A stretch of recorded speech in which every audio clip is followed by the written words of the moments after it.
Music studio गया।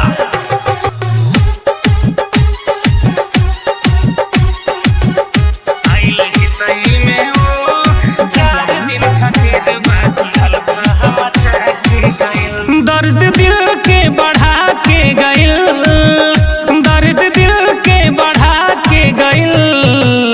आइल हितई में वो 4 दिन खातिर बाकी हल्फा मचा के गइल।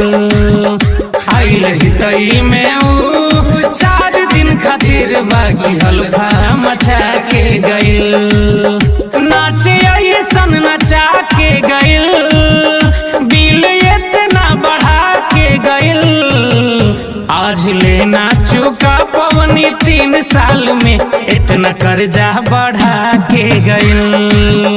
आज लेना चुका पवनी 3 साल में इतना कर्जा बढ़ा के गइल।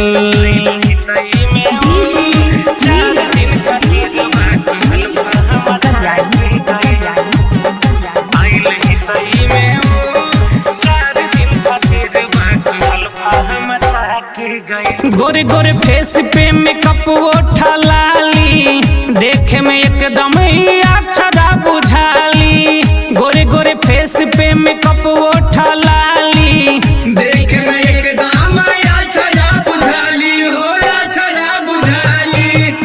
तीर दिल पे चला के गइल, तीर दिल पे चला के गइल। आइल हितई में 4 दिन खातिर बाकी हल्फा मचा के गइल।